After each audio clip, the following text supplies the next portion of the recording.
Ever felt utterly confident only to completely bomb? Or witness someone ridiculously sure of themselves despite being wildly wrong? That's not just arrogance, it's the Dunning-Kruger effect, a mind-bending phenomenon revealing why we often think we're far more skilled than we actually are. Prepare to question everything you think you know. The Dunning-Kruger effect is a sneaky cognitive bias where people with limited skills in a particular area wildly overestimate their abilities. It's not simply arrogance, it's a lack of skill that prevents them from realizing just how much they don't know. This phenomenon was first identified by David Dunning and Justin Kruger in their 1999 research. Essentially, their lack of expertise blinds them to their own incompetence. Imagine someone who's just started learning to play the guitar thinking they're ready for a stadium tour. That's the Dunning-Kruger effect in action. The inability to recognize one's own shortcomings stems from a lack of the metacognitive skills needed for accurate self-assessment. This is further complicated by biases like confirmation bias, seeking out information that confirms existing beliefs, and illusory superiority, the belief that one is better than others. The result? A firmly held, yet completely inaccurate belief in their own abilities. The Dunning-Kruger effect's core is a lack of skill hindering accurate self-assessment. People with low competence lack the metacognitive ability to recognize their incompetence.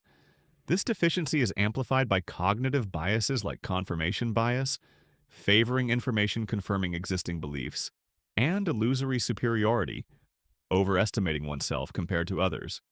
The illusion of explanatory depth, believing one understands complex topics better than they do, further fuels this overestimation.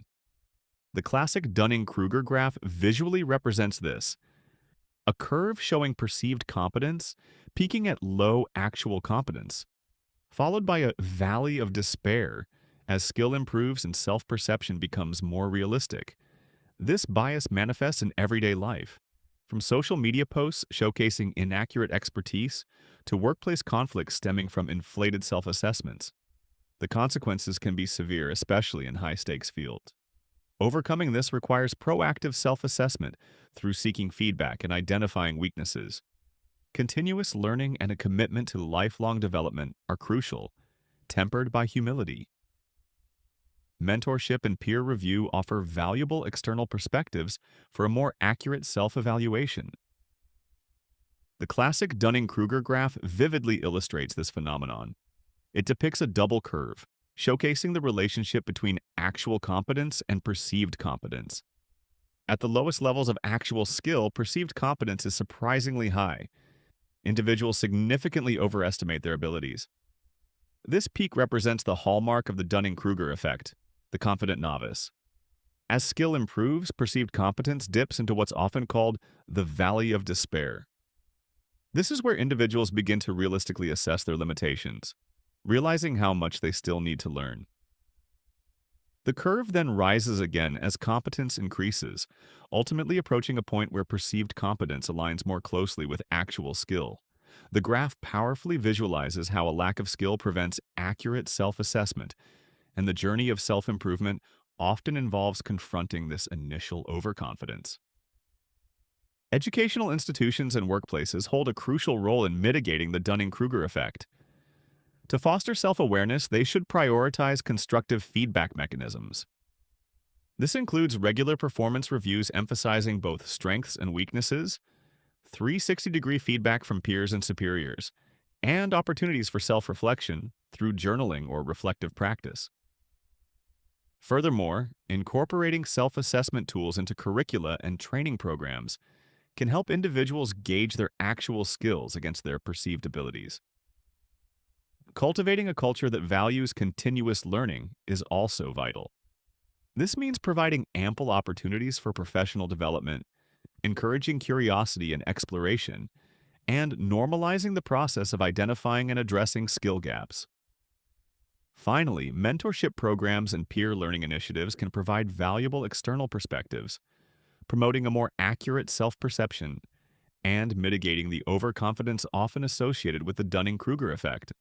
By creating environments that celebrate learning and growth over immediate achievement, Institutions can help individuals overcome this cognitive bias and reach their full potential. Overcoming the Dunning-Kruger effect requires a proactive approach to self-assessment and continuous growth. Regularly soliciting feedback from trusted sources, mentors, colleagues, or even friends, provides an invaluable external perspective, often revealing blind spots we may not see ourselves. Actively searching for weaknesses instead of focusing solely on strengths is crucial. This requires a degree of intellectual humility, accepting that we don't know everything and are always capable of improvement. Self-reflection, a process of honest and critical examination of our performance and decision-making, further enhances self-awareness. Finally, embracing lifelong learning isn't just about acquiring new skills. It's about cultivating a mindset that welcomes challenges, acknowledges limitations, and continuously seeks to expand knowledge and expertise. This ongoing process helps to calibrate our perceived competence with our actual abilities, gradually mitigating the overconfidence characteristic of the Dunning-Kruger effect. The Dunning-Kruger effect highlights how low ability leads to overestimating competence. Understanding this bias is key to self-improvement. How can we better cultivate self-awareness and humility to combat this pervasive cognitive bias?